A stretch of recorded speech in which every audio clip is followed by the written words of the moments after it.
partir de 2010, a China acabou ultrapassando o Japão em termos de tamanho da economia, né, que nós chamamos de PIB, né, Produto Interno Bruto do país, e hoje a China é a segunda maior economia do mundo, e isso faz com que muitas vezes se questione, né, a posição do Japão, a importância do Japão, a relevância de estudar o Japão no mundo. E por isso eu fiz essa pergunta, né? O Japão importa, né? O quanto que o Japão importa para nós hoje, né? Então, eu queria destacar, né, que esse evento é importante não só porque nós estudamos o Japão, nós pesquisadores sobre o Japão, que é o nosso objeto de estudo, mas porque, de fato, o Japão é um país importante para o mundo contemporâneo, né, e muito relevante, não só no aspecto político internacional, mas por todas as contribuições que o Japão ainda tem dado, né, e pode dar para a comunidade internacional. Então, diante disso, eu vejo que o Japão se importa, e conhecer o Japão, conhecer um pouco mais da política, né, quem decide no Japão, como é que as decisões são tomadas no Japão, esse conhecimento é fundamental, né? Então, independentemente se nós estamos estudando a literatura, a cultura, a língua japonesa, saber que o Japão é um país importante no mundo, eu creio que é fundamental, né? A gente devemos ter muito orgulho de poder ter o Japão como o nosso objeto de pesquisa, objeto de estudo. E por que isso, né? Bom, então vamos lá. Por que o Japão importa, né? Bom, se a gente olhar para o mundo, né? Então, lógico, o aspecto cultural tem toda a riqueza, né? Toda a parte de literatura, a parte da cultura japonesa, a parte de produção cultural que o Japão tem envolvido o mundo desde já há muito tempo aí, com as suas produções culturais, que envolve tanto a parte mais literária, né, que nós estudamos, tem a parte das produções, vamos dizer, mais midiáticas, né, que nos últimos anos ganharam destaques, como alguns casos novelas, músicas, os desenhos animados, as animações. Então, isso é uma contribuição que o Japão deu importante para o mundo. E quando a gente olha hoje o mundo e olhamos para as questões econômicas, que é o que muitas vezes chama atenção, né? Por que a gente olha muito para a China? Por que a gente olha para os Estados Unidos? Porque são as principais economias, né, do mundo. Então, isso acaba levando literalmente o mundo todo a olhar para esse país, né? As pessoas olhando para esse país com uma certa admiração ou com um certo temor, depende da perspectiva. Mas, só nesse início, queria chamar a atenção, né? O Japão, pós-Segunda Guerra Mundial, pela tabelinha ali da esquerda, dá para perceber, né, o quanto que o Japão cresceu ao longo desse período, né? Então, o Japão, de 1960 a 1990, que é um período que nós chamamos das relações internacionais do período da Guerra Fria, né, e que acaba com a queda do Muro de Berlim, com o enfraquecimento da ex-União Soviética, o Japão cresceu 70 vezes, né? Então, veja que é um crescimento bastante significativo. O Japão, na verdade, já vinha tendo um destaque importante desde o final do século XIX, depois da abertura do Japão nas relações internacionais. O Japão já vinha como uma potência crescente. Foi um país importante, né, participações, né, você pode questionar aí a participação na Primeira e na Segunda Guerra Mundial, mas, enfim, o Japão era e foi reconhecido como um país importante em termos de potência internacional mesmo. E aqui, né, na segunda metade do século XX até o início do século XXI, o destaque ao Japão se dá pelo tamanho da economia, o quanto que o Japão cresceu nesse período. É para um país que é muito menor que o Brasil, né, sem recursos naturais, e que conseguiu ter esse desempenho econômico. Então, a gente olhando aqui nas estatísticas, vocês conseguem observar que a linha de cima aqui é a linha dos Estados Unidos, e depois a segunda linha aqui, que é a linha de crescimento econômico do Japão, né? E depois aqui nós temos a Alemanha. Então, são crescimentos econômicos bastante importantes que fazem que o Japão ganhasse muito destaque. Então, muito do que a gente conhece hoje, ou que a gente admira em termos de crescimento e desempenho econômico, desempenho educacional, produção cultural, que acontece muito na Ásia para cá hoje, tem esse protagonismo no Japão que é importante, né? Então, a gente estudar a política japonesa é estudar um país que é importante nas relações internacionais, é importante para o mundo, né? Foi, né, nos últimos séculos, um país muito importante de destaque e continua sendo né, um país importante para nós nesse momento do século XXI. Tá? Fala, bom, mas o Japão passou da segunda para a terceira posição. Então, a gente vê nesse gráfico aqui que, de fato, a China teve um crescimento econômico bastante significativo, né? Hoje é a segunda maior economia do mundo. O Japão tem um crescimento menor, né? Tem um crescimento menor desde 2010, como eu estava falando. Aqui 2010 é o momento em que, né, há esta mudança de posição, né, entre Japão e a China como segunda economia mundial. Mas se nós olharmos em perspectiva, né, o Japão continuará sendo, e aí é um prognóstico, né, que a gente pode fazer, que até provavelmente 2030, o Japão continua sendo uma das principais economias do mundo, e eu diria, né, que essa terceira posição que o Japão tem hoje, em termos de economia internacional, deverá se manter, né? Então, o Japão não é apenas a terceira, mas será a terceira economia mundial durante algum tempo ainda, né? Pelo menos até o final dessa década. A Alemanha, que é a quarta economia do mundo, tem acompanhado o ritmo de crescimento do Japão, então dificilmente vai também superar a economia japonesa. E, eventualmente, o que a gente pode imaginar, né, aqui no gráfico aparece a linha amarelinha, é a Índia, né, que é um país que tem crescido bastante, que eventualmente lá para frente, né, pode ser que supere a economia japonesa pelo tamanho do país, né?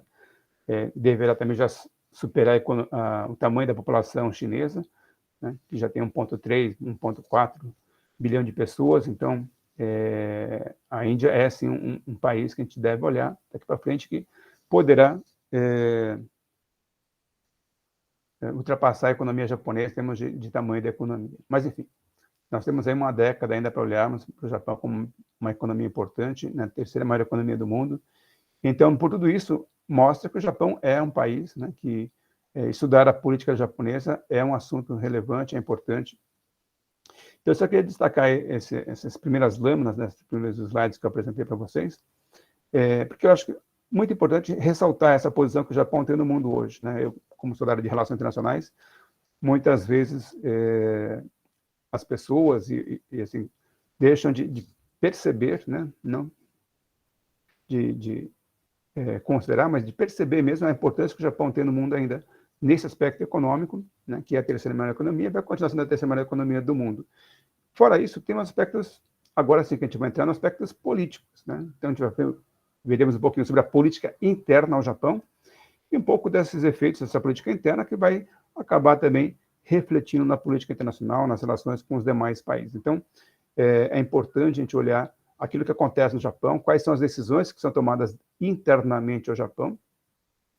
Já antecipando, né, uma das discussões importantes que vem acontecendo internamente no Japão, né, até já avançando um pouquinho, lá no final a gente vai voltar a esse tema, mas um tema muito importante que vem sendo discutido no Japão, da política interna, é a reforma constitucional, né?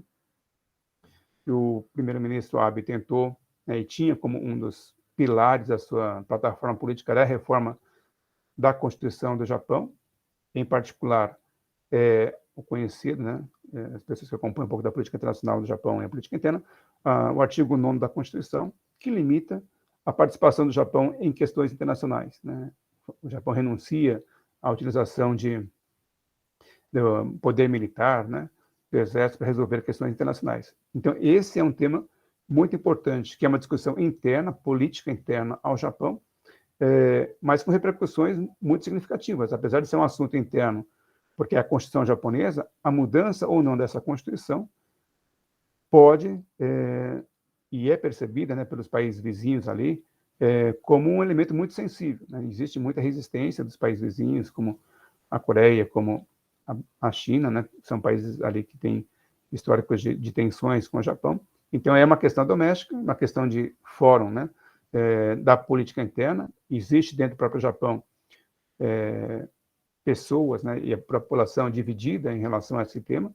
Então, é um tema político importante, sensível no Japão, mas com repercussões internacionais. Então, vejam que, assim, discutir o Japão, discutir a política japonesa, isso é um fator importante, né? Então, tem um aspecto econômico que nós já vimos, e agora um dos aspectos políticos internos, que é em relação a esta temática que o primeiro-ministro Abe trouxe, né, ao longo do seu mandato, né, durante mais de 7 anos, ao final acabou não conseguindo fazer essa reforma, mas continua sendo um tema bastante importante, né, um tema bastante discutido na Ásia, não só pelo Japão, pela discussão interna, mas também por aquilo que pode significar para os países vizinhos. Então, vejo como é importante a gente conhecer aquilo que vem acontecendo no Japão, que está sendo discutido no país, né? E é isso, então, quais são os rumos da política contemporânea no Japão, né? Aqui é o Congresso japonês, né? A chamada Dieta japonesa.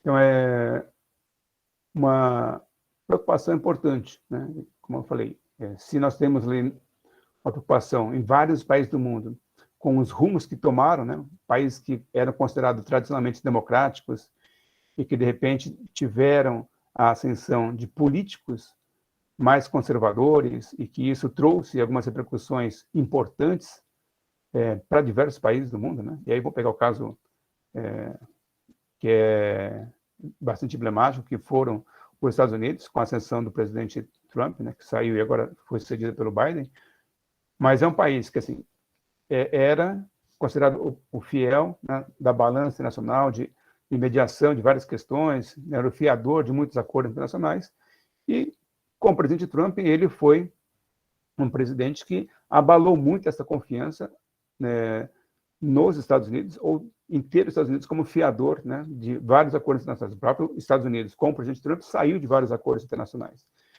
Então, vejo a importância de se considerar, né, qual é ou quais são os rumos da política contemporânea no Japão.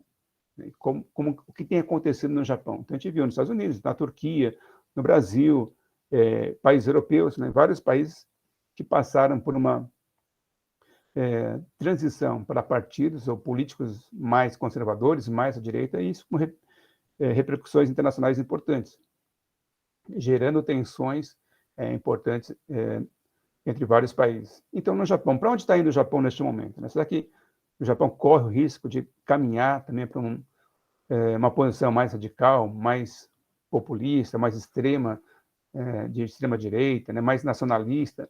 Esses são temas importantes para serem considerados no Japão, né? Porque diante de ameaças como a Coreia do Norte, diante de ameaças como um temor, né, que existe em relação a esse crescimento econômico chinês e os investimentos chineses que têm sido feitos na área de segurança e defesa, né? Como é que o Japão reage a isso? Como é que os políticos reagem a isso, ou reagirão a isso? Né? Como é que a população japonesa vai se posicionar? Será que vão se manter contrários à reforma da Constituição japonesa, nessa mudança da Constituição japonesa? Então, esses são temas importantes. Quais são os rumos que o Japão adotará daqui para frente? Esse é um ponto importante, considerando que, né, como eu falei, o Japão é a terceira maior economia do mundo, então é uma economia forte, né, tem recursos, por mais que se falar, o Japão tem crescido pouco, tem tido uma posição em termos de desempenho econômico bastante tímida, né, comparado com outros países, mas o Japão não perdeu a sua terceira posição, e como mostrando no gráfico, né, durante essa década não vai perder. Então, a questão de poderio econômico é muito forte. Poderio tecnológico, a mesma coisa. O Japão é ainda um dos países com maior protagonismo em termos de liderança tecnológica, em termos de eletroeletrônicos, em termos de carros, então, setor mecânico, mas também no setor de defesa. O Japão tem uma indústria bastante desenvolvida. Então, novamente, a política determina os rumos para onde vão ser direcionados os recursos, né? Para onde vai ser dado ênfase na sua política internacional, ênfase na política doméstica. Então, são temas importantes que estão relacionados à política japonesa. Então, quais são os rumos da política? Então, aqui já avançando, né, queria perguntar para vocês, quem é o atual, né, presidente? Já viram a foto dele? Né? Então, ele assumiu há pouco tempo, né? Então, o Fumio Kishida, o Kishida Fumio, o atual primeiro-ministro do Japão, sucedeu o Suga, que era o sucessor do Abe, né? O Abe, ainda muita gente lembra, porque ele ficou muito tempo no governo japonês como primeiro-ministro, inclusive teve ali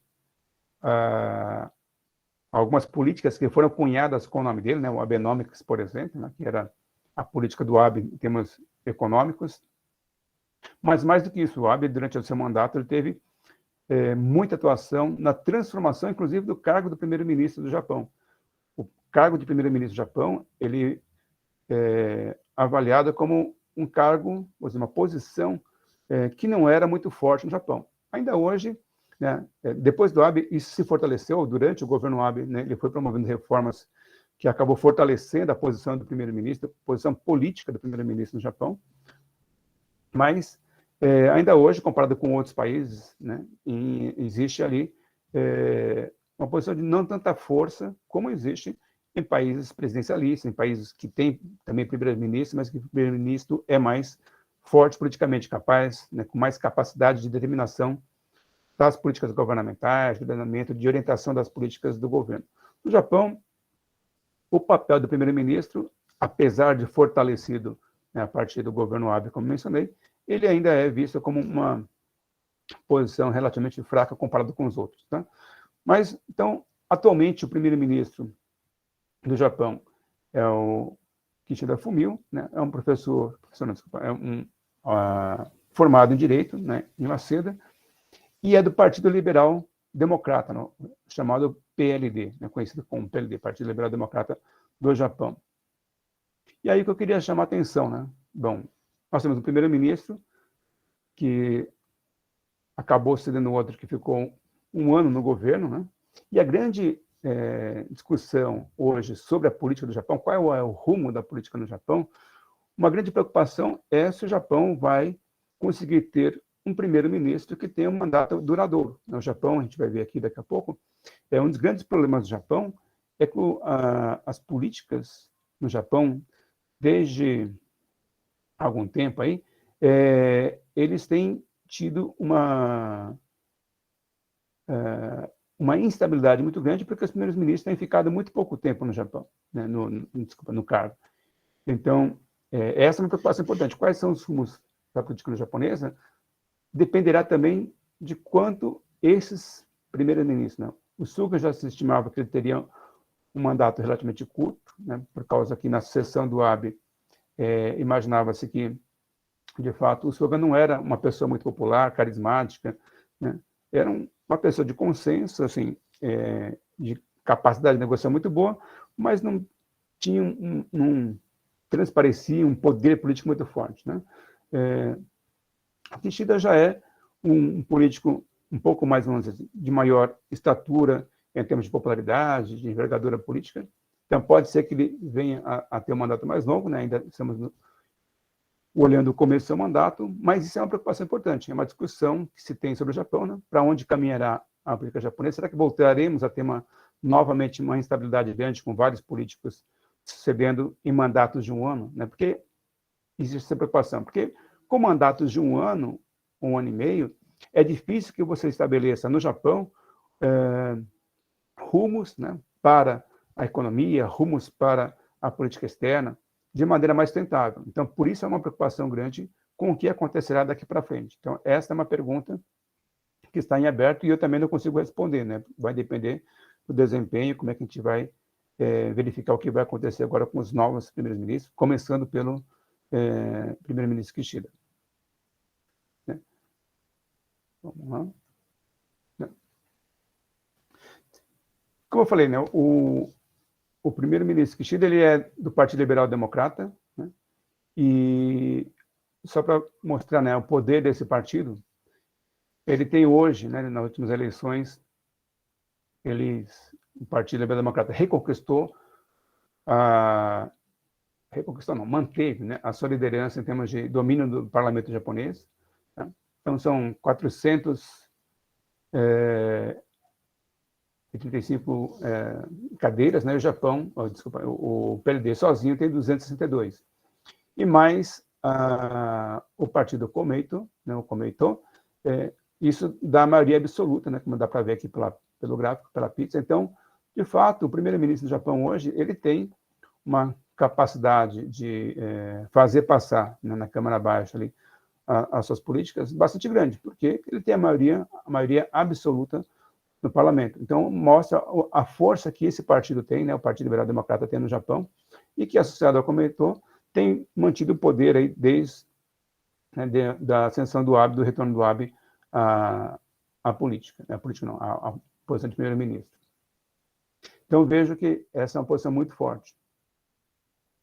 Olhando para a Câmara Alta, né, que seria, bom, a Câmara Baixa seria a Câmara de Deputados aqui no Brasil, a Câmara Alta seria como o Senado no Brasil. Tá? Também olhando para a Câmara Alta, que seriam os senadores aqui no Brasil, né, os conselheiros, também existe uma presença importante, né, do PLD, do Partido Liberal Democrata, e que, somado com o Comeiton, também dá maioria, né, maioria absoluta aqui. Então, de novo, isso é um elemento importante, né, porque tanto na Câmara Baixa como na Câmara Alta, hoje o PLD tem maioria. O que daria aí a possibilidade de que medidas desejadas pelo governo ou pelo primeiro-ministro Kishida consigam ser aprovadas. Né? Então, esse é um ponto importante. Tem algumas medidas que têm sido divulgadas pelo governo PLD, pelo primeiro-ministro Kishida, deverão ser aprovadas. Né? E isso deverá, então, conduzir aí o Japão nessa busca de recuperação econômica, de melhoria da situação do Japão no mundo. Como eu falei, a presença do Japão nas relações é importante, e desde o primeiro-ministro Abe, né, até voltamos um pouquinho aí, vamos voltar já para o primeiro-ministro Koizumi, né, que ele assume em 2001, ele tinha ali uma posição, né, o primeiro-ministro Koizumi, de revitalização do Japão em termos de relações internacionais. Então, ele já tinha, em termos de política, uma postura, uma atitude de revitalização do Japão. Então, de novo, né, olhar para quem assume as posições de liderança no Japão, ela é fundamental para pensar o Japão em termos de política interna e é fundamental também para pensar o Japão em termos de relações com outros países. E tanto Koizumi quanto o Abe foram importantes atores, importantes primeiros-ministros, porque tiveram mandatos longos que conseguiram dar sequência nas suas políticas e, com isso, fazer com que o Japão retomasse algumas posições ou fortalecesse as suas posições, né, as posições do Japão, em termos de relações internacionais. O Japão, com o primeiro-ministro Koizumi, mandou tropas em apoio aos Estados Unidos, ao Iraque, por exemplo, mandou também apoio ao Afeganistão. O Abe também foi um primeiro-ministro importante que modificou, se ele não conseguiu modificar a Constituição do país, ele conseguiu fazer com que houvesse uma reinterpretação da Constituição, ou seja, da forma como se interpreta a Constituição, apesar do artigo 9º, como mencionei, não permitir que o Japão atue internacionalmente com forças militares. A reinterpretação dessa Constituição, apesar de não ter sido mudada, fez com que o Japão participasse de ações militares fora das suas fronteiras, fora do território japonês, em apoio às ações de outros países, como, por exemplo, os Estados Unidos. Então, vejam, novamente, a postura dos políticos ela é fundamental. Então, quando a gente pensa em termos de... E tudo isso aconteceu por quê? Porque o PLD, o Partido Liberal Democrata, tinha e tem uma maioria no Congresso, né, lá no parlamento japonês, que fez com que essas ações fossem rapidamente aprovadas, né? Essas medidas, as transformações fossem rapidamente aprovadas pelo parlamento, que permitiu que o Japão não tivesse atitudes mais participativas dentro das relações internacionais. Por exemplo, no caso do Koizumi, só para dar um exemplo também, né, dessa força política que ele tinha, na Primeira Guerra do Iraque, que aconteceu em 1991, o Japão demorou mais de 6 meses, 8 meses, para conseguir mandar uma força, né, uma cooperação com as tropas internacionais na Guerra do Iraque de 91, quando o Iraque atacou, invadiu o Kuwait, e aí, né, a comunidade internacional não aceitou isso, teve as tropas internacionais de combate, então as tropas do Iraque, e o Japão também foi chamado para participar disso. Só que naquele momento o Japão não conseguiu, né, deliberar rapidamente, havia uma resistência dentro do Congresso japonês, isso demorou muito tempo e acabou sendo muito negativo para a imagem internacional do Japão. Quando você vai agora para ao mandato do Koizumi, as decisões para apoio do Japão para as tropas norte-americanas em particular, foram tomadas imediatamente, né? Assim que teve o atentado de 11 de setembro, acho que foi no mesmo dia, em um dia só, né, o primeiro-ministro Koizumi conseguiu mandar uma proposta, né, de apoio às ações norte-americanas e conseguiu aprovar essas ações, né? Então, aquilo que demorou meses para acontecer na primeira intervenção, lá em 91, do governo japonês, que não conseguiu atender rapidamente as demandas internacionais, com o Koizumi isso aconteceu muito rapidamente, né? E com o Abe, novamente, essa reinterpretação vai permitindo que o Japão tenha novas atitudes. Então, entender, né, essa força da política japonesa, dos políticos japoneses, de quem assume os cargos, ela é fundamental. Então, por isso, olhar para o primeiro-ministro Kishida neste momento, diante desse quadro de poder que o PLD tem dentro da Câmara Baixa, da Câmara Alta, é fundamental, porque caso ele tenha políticas que queiram ser implementadas e que dependam de aprovações de legislações, de medidas pelo parlamento, ele tem a grande maioria e ele conseguiria fazer isso com uma certa facilidade, já que ele tem a maioria nas duas casas. Esta maioria que se tem, né, essa dominância, né, esse domínio que tem o PLD, ele não é de hoje, tá? Por isso que eu falei que a gente talvez tenha que botar uma coisa no passado, né?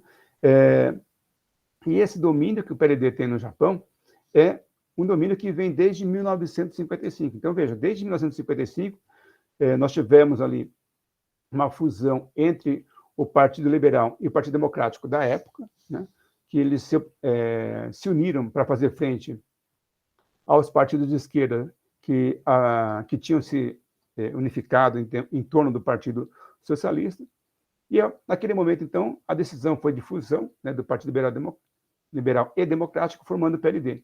E, desde 55, o Japão tem sido controlado por esse partido. Então, veja que não é pouca coisa. 55 até 2021, apenas alguns anos, nós tivemos aí a presença, né, em 93, nós tivemos um momento que houve uma perda, a gente vai ver daqui a pouquinho também, de liderança do PLD, e depois em 2007. Tá? Mas em todo esse período, de 55 até 2021, a grande maioria dos anos, né, ou predominantemente, foi de domínio do PLD. E aí a pergunta é, bom, esse sistema de 1955, se só um partido, né, domina o Japão desde 55, esse é um país democrático? A gente pode considerar esse país um país democrático, politicamente falando, né? Porque não é partido único, né? Só um partido. Na China também é um partido só, né? O Partido Comunista Chinês.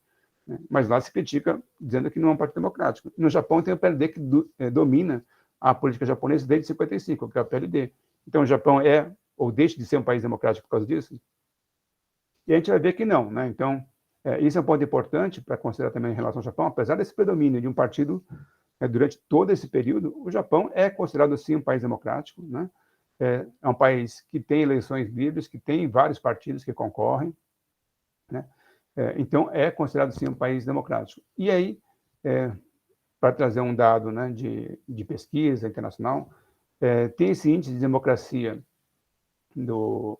desse instituto, né, EIU, de 2020, que foi o último relatório, e nesse relatório mostra que o Japão está em 21º lugar, né, dos mais de 190 países no mundo, que é considerado um país democrático, né? Então, e essa posição, por exemplo, está acima da França e do próprio Estados Unidos, né, que muitas vezes é considerado aí o grande ícone da democracia internacional. O Japão está acima, em termos de democracia, de considerado um país democrático, acima dos Estados Unidos. Então, vejo que, sim, apesar dessa presença, predominância do PLD durante todo esse período, o Japão é considerado um país democrático, não apenas internamente, mas pela comunidade internacional. Então, o Japão é um país democrático nesse sentido, né? Com pontuações de democracia, né, de valor de pesquisa sobre democracia acima dos Estados Unidos e da França, por exemplo, né?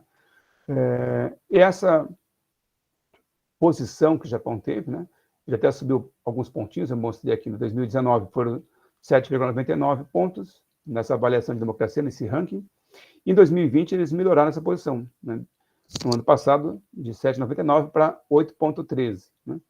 E dentro dessa pesquisa que é feita, uma das coisas que aconteceu foi a confiança, né, que a população demonstrou em relação ao governo. E veja que isso não é uma coisa fácil de acontecer, né? Porque no 2020 foi o ano da Covid, e o Japão, o governo japonês, foi muito criticado, né? Por causa das maneiras como o governo japonês reagiu ou não reagiu, ou demorou para reagir em relação à acontecimento da Covid, à vacinação e tudo mais, toda a contestação que houve em relação às próprias Olimpíadas que foi realizado, né, que foram realizadas este ano, exatamente por causa desse problema, tudo em relação a combate à doença. Então, mesmo diante de toda essa contestação que houve em relação às políticas do governo japonês, o Japão ainda teve uma melhoria, né, na pesquisa com relação à população sobre o governo. A confiança do público em relação ao governo aumentou. Então, esse é outro fator importante para a gente considerar em relação à democracia japonesa.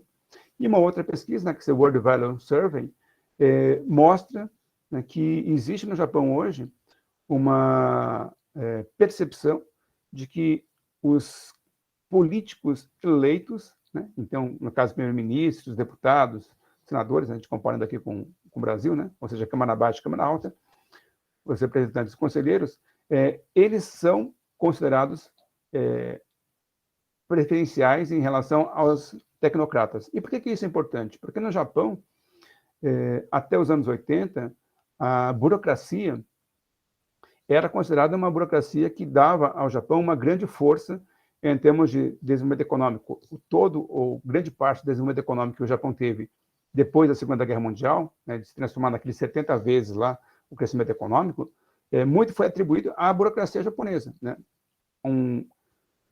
Hoje é chamado de MET, né, Ministério da Economia e Comércio Nacional, que lá no passado era conhecida como MIT, né, Ministério da Indústria e Comércio, que dava, né, ou que deu muita força para essa recuperação do Japão. Então, a burocracia, de fato, era muito valorizada no Japão. E nos últimos anos, essa posição dos burocratas veio reduzindo e agora são os políticos que têm sido valorizados. O que isso é bem interessante no momento em que, quando a gente olha para o mundo, muitas vezes os políticos têm aí um problema os políticos, digo, os políticos profissionais, né, os deputados, governadores, prefeitos, no caso do Brasil, eles têm um problema de legitimidade, né, porque as pessoas não se sentem representadas, né, pelo deputado, pelo senador, pelo vereador, né, estou dizendo no Brasil e fora do Brasil também. Então, quando a gente vê no Japão esta preferência que foi constatada no ano passado por essa pesquisa, é bem interessante, né, em termos de democracia, em que a população olha para esses políticos e se sentem representados, né, e tem uma certa confiança maior do que nos próprios burocratas do Japão. Então, apesar dessa predominância do PLD, desde 55, como eu falei, o Japão é considerado, sim, uma democracia e a população tem apoiado esses políticos. Isso é um ponto importante, né? Aqui, só para mostrar rapidamente, então, os números devem parecer pequenos para vocês aí, mas, enfim, só para mostrar a posição do Japão, né, na 21ª posição, e, como eu falei, é acima da França, Estados Unidos e Portugal. Tá? Então, bom, nesse período todo, de 55 para cá, quando é que aconteceu, ou aconteceram as interrupções? Então, nós tivemos dois momentos, como eu falei. Lá, na década de 90, em 91 nós tivemos uma crise econômica, e essa crise econômica fez com que o PLD, o Partido Liberal Democrata, perdesse, de fato, a sua força política, né? Os próprios burocratas também perderam um pouco ali da sua estatura e status, e aí a oposição acabou tendo, então, força para derrotar o PLD e assumir o governo japonês. Então, de 93 até 96, né, ou até diria até de 93 a 94, foi quando, de fato, a oposição assumiu o governo japonês, tirando o PLD, né, deslocando o PLD do governo. Porque em 94, 96, com o Murayama era socialista, mas era um socialista que estava com aliança com o PLD. Então, apesar do PLD não ser o primeiro-ministro do Japão, na verdade, o PLD já participava novamente do governo, porque ele estava em coalizão, né, com o Partido Socialista. Então, foi praticamente 93, 94, esse período em que a economia japonesa teve uma grande crise, né, chamada estouro da bolha econômica, é que o PLD perdeu a força, mas depois, né, já em 94, com a oposição, com o Partido Socialista, reassume o governo. Então, de fato, foi um período muito curto de ausência na década de 90. Então, como eu citei aqui, né? Então, foram períodos, um período curto. Um dos fatores importantes foi essa questão econômica, a construção da bolha econômica, e aquilo que eu falei, uma grande instabilidade, né? De 93, 96, foram 11 partidos, lógico, foram mandatos curtos, e esses mandatos foram conseguidos por meio de uma coalizão, mas eram muitos partidos dentro dessa coalizão. Então, o que também dificultou, né, ou dificultava o estabelecimento de políticas pelo governo. E em 96, depois do Murayama, o PLD volta ao poder, como eu falei para vocês. Então, de fato, um período muito curto de oposição. Depois desse período, o PLD vem mantendo-se no poder. Novamente, né, o Japão passa ali por algumas dificuldades, principalmente na área econômica, como eu falei para vocês, a gente pode ver no gráfico, o Japão não tem crescido tanto economicamente, isso acaba gerando ali insatisfação da população, e essa insatisfação, ou essas insatisfações, vai, de novo, permitir que a oposição viesse a ocupar o cargo de primeiro-ministro, né? Conquistar o cargo de primeiro-ministro do Japão. Então, o Hatoyama, depois o Kan e o Noda, né, os partidos democráticos do Japão, foram os políticos que conseguiram, de 2009 a 2012, ocupar esse cargo.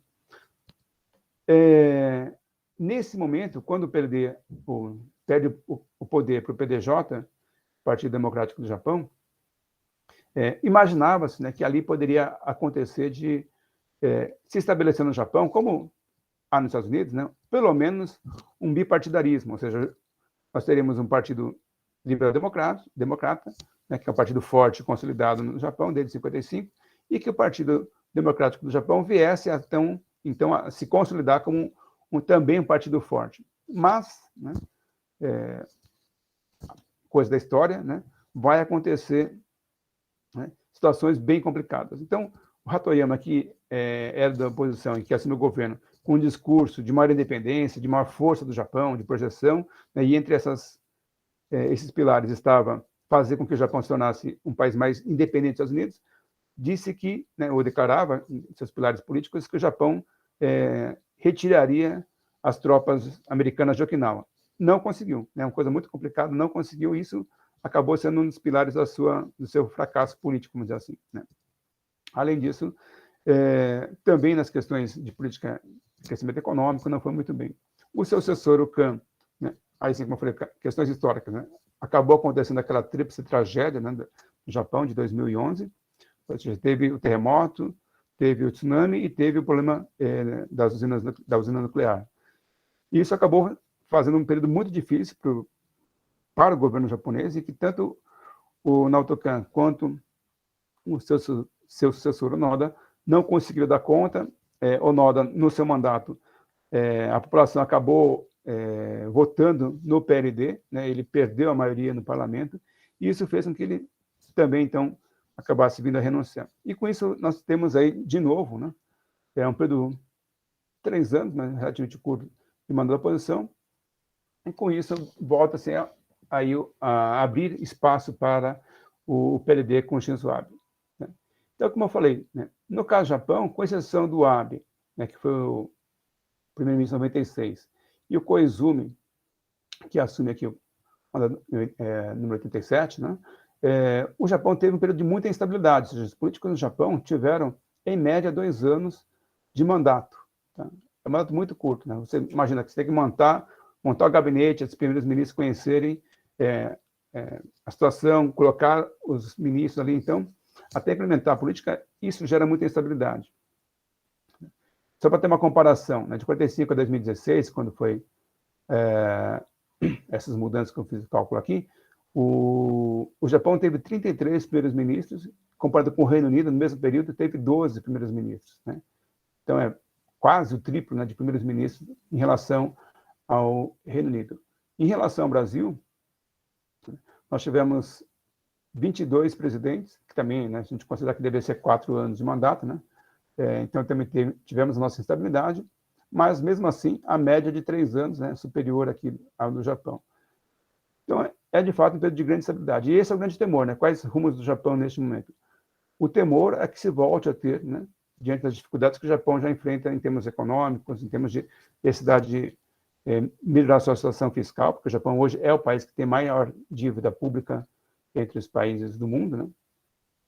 Então, tem vários elementos ali que são importantes e, com um governo muito curto, ficaria difícil de achar soluções para isso. Então, esse é o ponto importante aqui.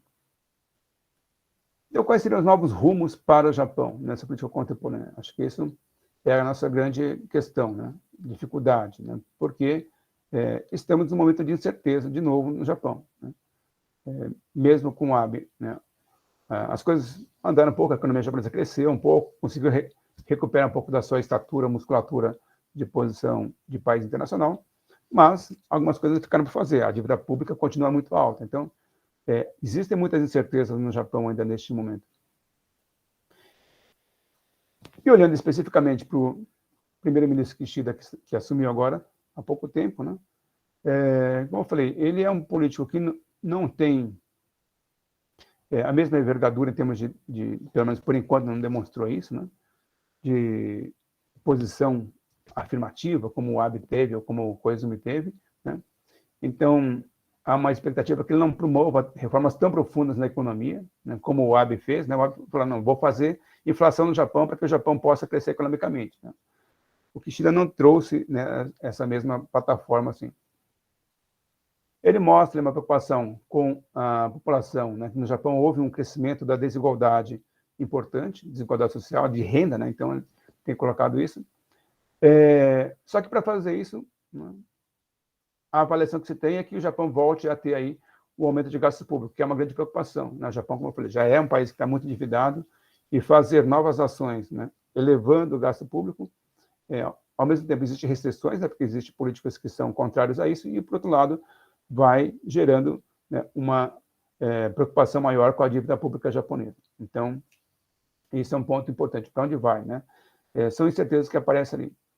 E nas relações internacionais, com impacto, para onde o primeiro-ministro Kishida vai conduzir a política interna japonesa? Vai promover a reforma da Constituição? Não vai promover a reforma? Né? Essa é uma preocupação importante, que é de âmbito interno, mas, como eu falei, pode ter repercussões internacionais. E por que esse é um ponto que, dentro da política doméstica, deverá continuar sendo um tema importante, apesar do Abe ter saído? Porque a China continua crescendo, existe nos países do entorno da China ali, principalmente, né? Lógico, o mundo inteiro está preocupado com esse crescimento econômico chinês, mas a Índia, Japão, Austrália e Estados Unidos, que apesar de não estar fisicamente lá, têm interesses específicos, estão muito preocupados com esta ascensão chinesa. Então, o Japão, né, como o Japão vai lidar com isso, é um tema importante para a política doméstica no Japão neste momento. E que o Kishida, o primeiro-ministro Kishida, deverá ter que lidar com isso também. Tá? Então, esses são temas importantes. A questão econômica, né, vai continuar como pauta do primeiro-ministro, e as questões internacionais, e em particular em relação à reforma da Constituição japonesa, deverá também ser temas aí importantes que o primeiro-ministro Kishida deverá lidar durante o seu mandato. É isso. Obrigado pela atenção e estou aqui aberto às questões. Parece que tinha alguma pergunta aqui. Obrigado, professor. Nós colocamos as perguntas na função aqui do Meet, tem um botãozinho aqui no canto inferior direito. Ok. Um quadradinho, um triângulo e uma bola, e tem uma seção de perguntas e respostas. Se você quiser ler, a gente pode ler para você, não sei o que você prefere. São meio longas, então talvez seja mais fácil você pelo menos olhar para... Tá. Deixa eu voltar aqui em cima. Qual a pergunta?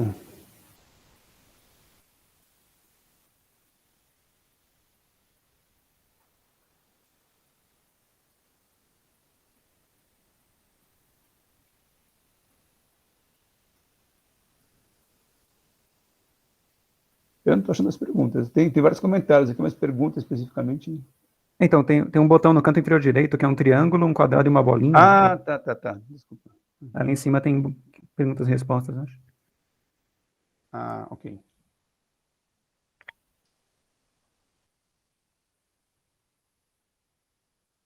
Ok. Primeira pergunta aqui da professora Junco. O Japão hoje tem tido o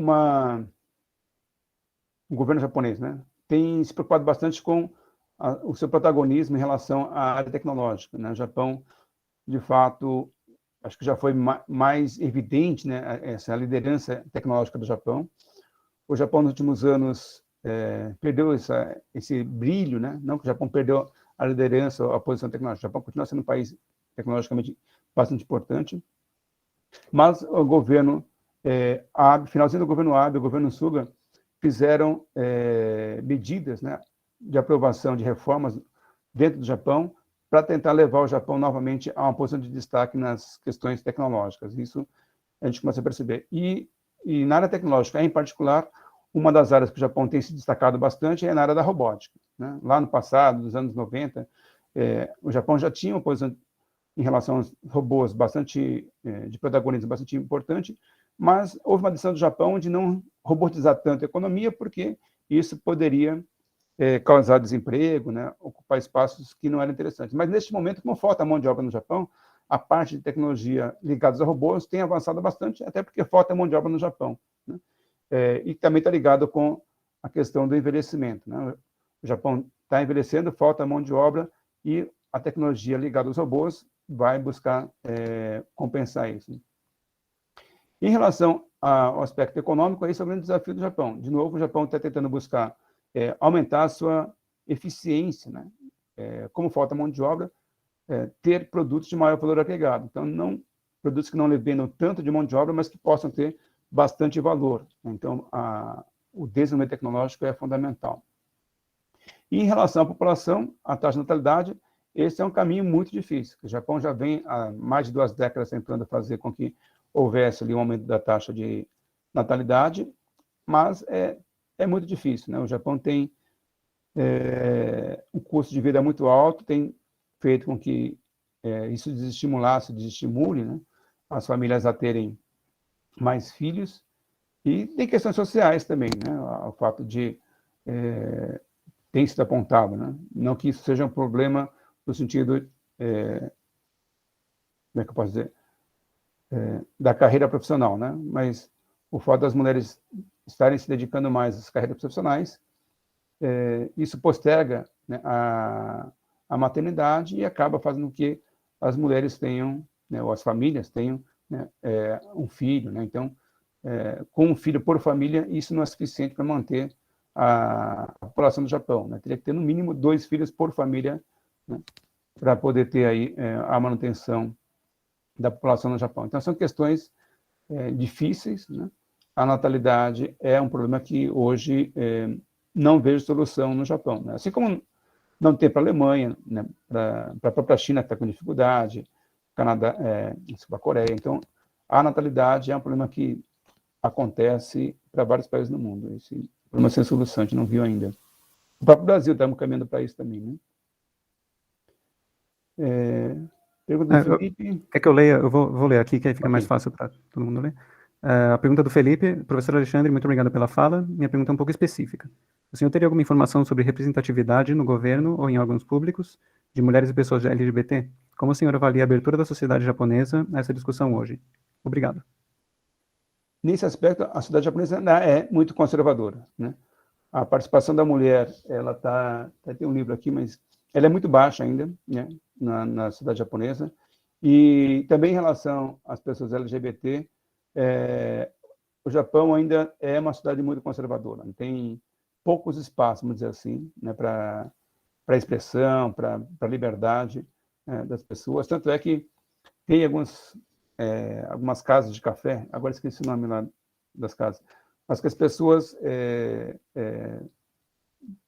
LGBT vão, né? Mas algumas pessoas até vão para outros países, porque eu vi alguns depoimentos, né, de que é difícil você ser o que você é dentro do Japão, porque existe ali um certo conservadorismo em relação a esses aspectos. Então, de fato, a mulher e as pessoas LGBT têm um espaço bastante restrito na sociedade japonesa, seja na política, seja na sociedade como um todo. Tá? Não que não exista, mas é um espaço bastante restrito ainda. A sociedade, nesse aspecto, é bastante conservadora.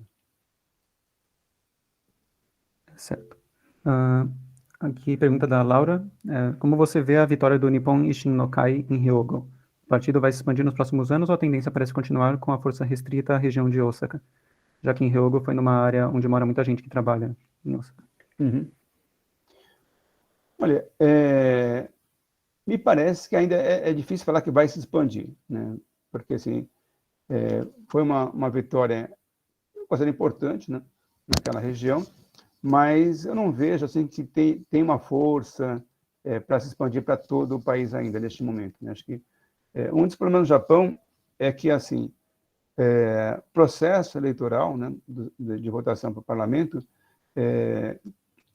assim como no Brasil, né, a força, o poder do partido, dos recursos, ela é bastante grande ainda, né, em atender alguns projetos locais ali.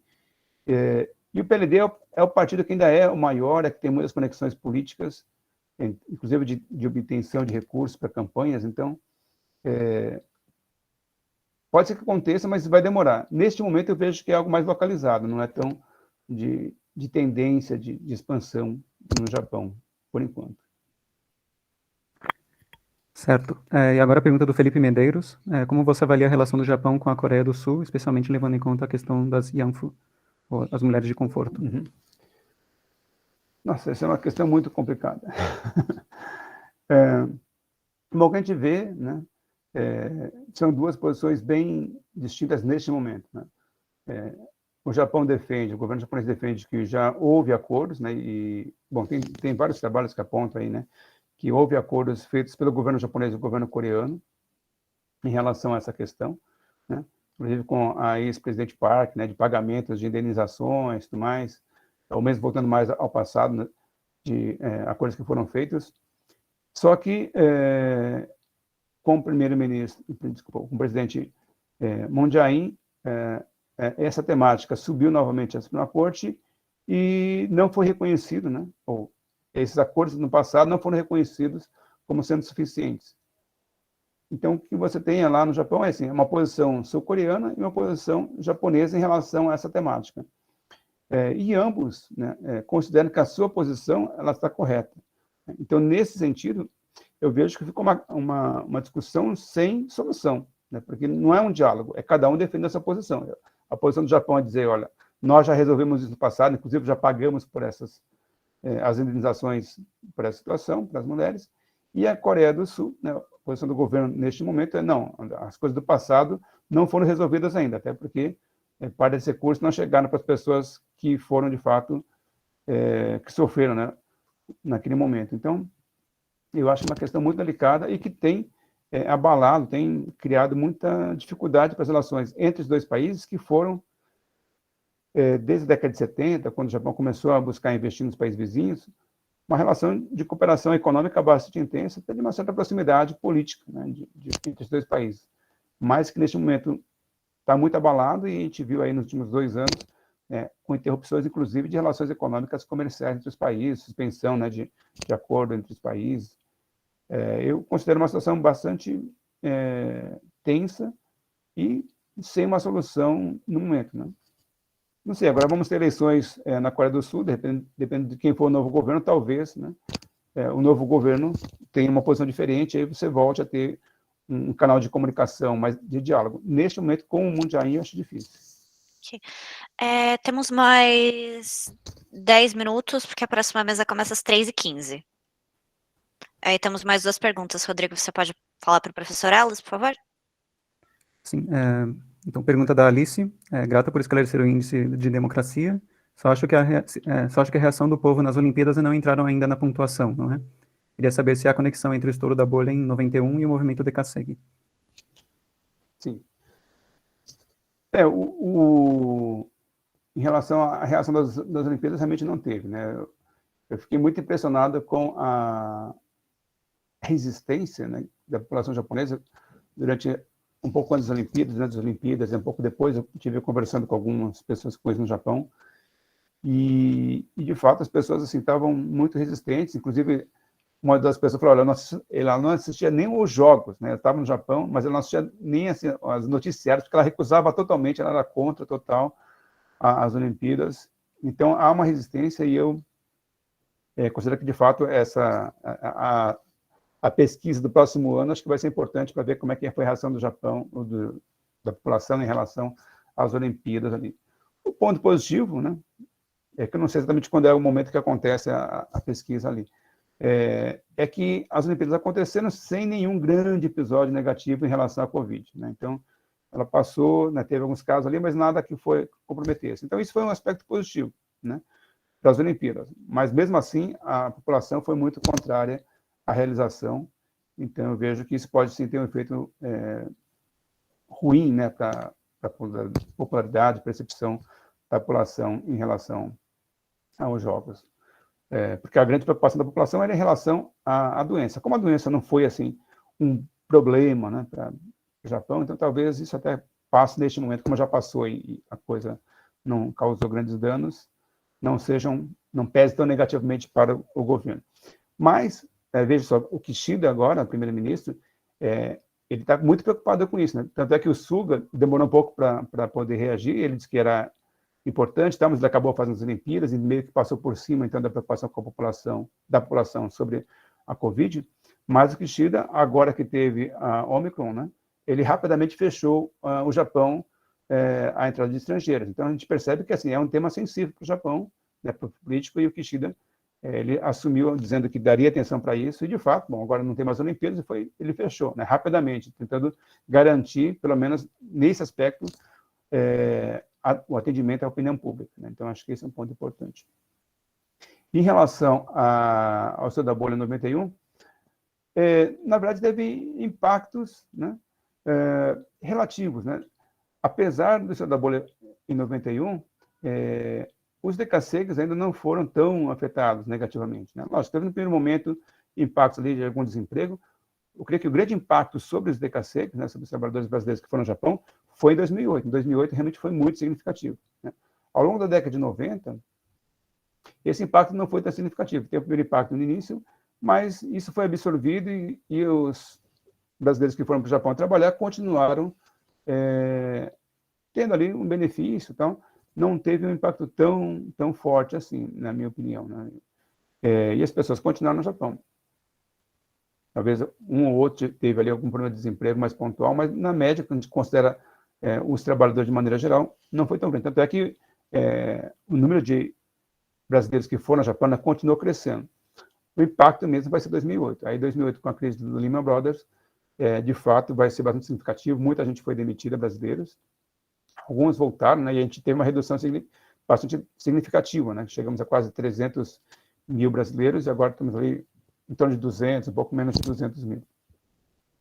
Então, a gente percebe que, de fato, 2008 foi muito mais importante, né, em termos de impacto sobre o emprego para esses brasileiros que foram para lá, do DKC ao Japão.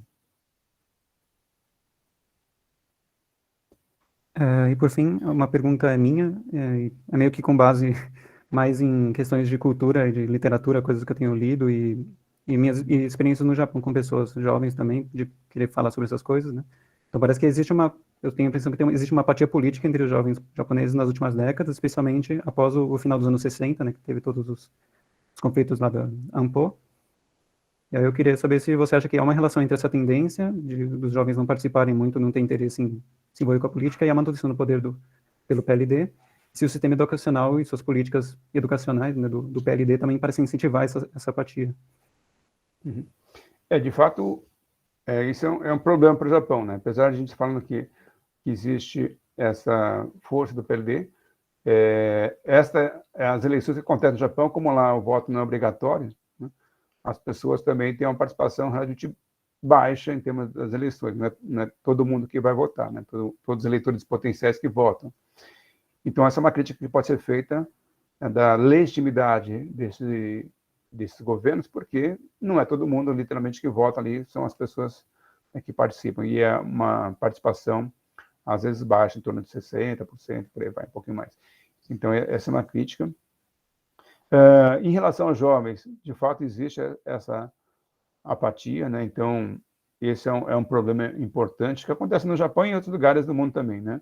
As pessoas só se mobilizam quando elas se sentem muito contrariadas em relação aos seus interesses ali. Mas, de maneira geral, a participação tem sido muito baixa. O que eu vejo, agora, isso justifica a manutenção do PLD no poder? acho que o que justifica mais é, de fato, a ramificação que o PLD tem no país como um todo, né? Ou seja, como eu falei, isso vem tentando ser modificado, né, até com medidas de mudança da legislação japonesa, mas se a gente pegar assim, até os anos 80, 90, para você ser, por exemplo, o líder de uma facção, ou até mesmo o líder do PLD, né, o presidente do partido, a liderança do partido, um dos fatores, um dos pilares para essa força política era o quanto você conseguia ter de arrecadação de recursos. Quanto mais você conseguia ter apoio de empresas, de recursos, de doações, maior era a possibilidade de você ser o líder do partido, da facção e líder do partido, né? E aí foram adotadas outras medidas agora para tentar evitar, né? Houve alguns escândalos no Japão em relação a essas relações, né, de cruzamento de interesse político com econômicos, para tentar reduzir essa correlação entre poder econômico, política, né, corrupção e por aí vai. Mas, mesmo assim, o PLD continua sendo um partido que tem recursos para poder fazer, né, as campanhas de muita gente. Então, isso continua fazendo com que o PLD mantenha na posição. E outro fator que eu comentei ali rapidamente e acabei não desenvolvendo muito, é o fato de que, durante os períodos em que a oposição esteve no poder, a oposição não conseguiu oferecer nada de diferente para fortalecer essa posição. Aquilo que eu falei, né? Havia uma expectativa lá na ascensão do Hatoyama de que se estabelecesse um bipartidarismo. Mas o partido foi muito mal, né? E agora o que a gente vê, né? E a discussão toda com Kishida, com Soga, com Abe, bom, será que voltamos ao sistema de 55, né? Porque lá em 93, quando eles saíram, imaginava-se que o PLD, aquele sistema tivesse acabado, mas o PLD voltou e agora com o Abe voltou mais forte, né? Porque a oposição, de fato, quando saiu depois do Noda, saiu muito enfraquecido. E a oposição está muito fragmentada hoje. Você não tem uma liderança, né, nacional de oposição que possa rivalizar com a liderança do PLD. O PLD também não tem feito grandes transformações na política e na economia japonesa, mas na oposição, tampouco você vê isso acontecendo. Então, acho que é uma ausência mesmo de poder, né, da oposição, tá?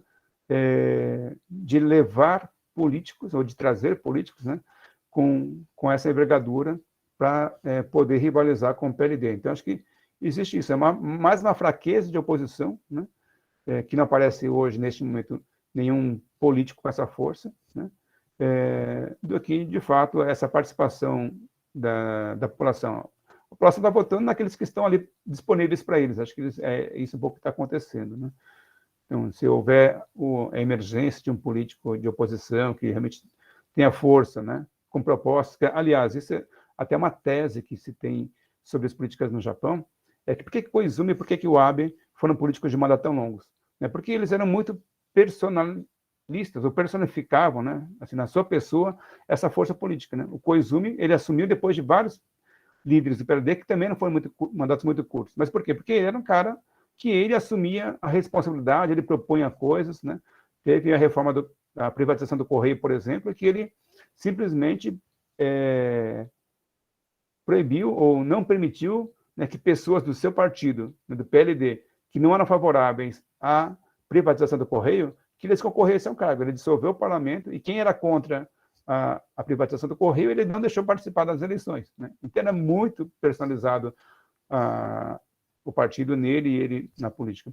E o Abe também, né? Tanto é que nós temos Abenomics, né? Então nós temos aí a personificação. Então, essa falta de uma pessoa com essa força política, com essa empatia, com esse carisma, faz com que também na oposição hoje você não encontre, né, rivais aí para ocupar o posto ou o cargo, né, do PLD e dessa maioria no parlamento japonês. Bom, professor, muito obrigada pela presença.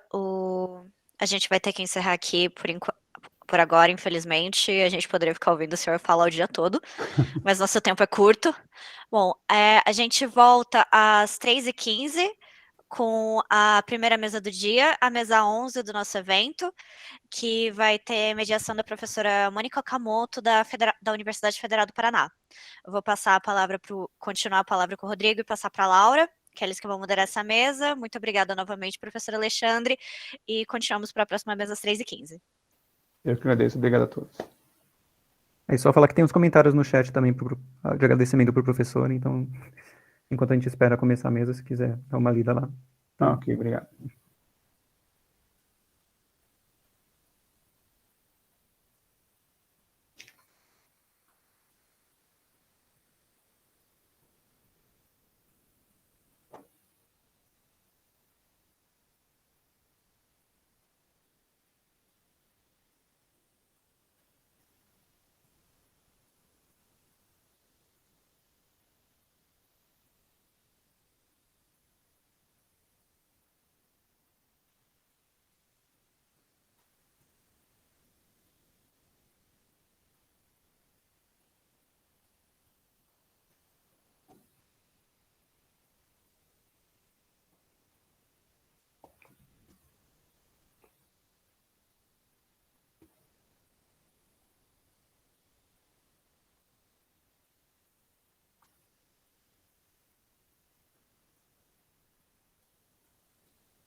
Tá bom, antes de começar, eu só queria checar a presença dos participantes, né? A professora Mônica, Amanda e Ronaldo, se puderem. Olá, boa tarde, Olá. Rodrigo. Boa Tudo tarde. bem?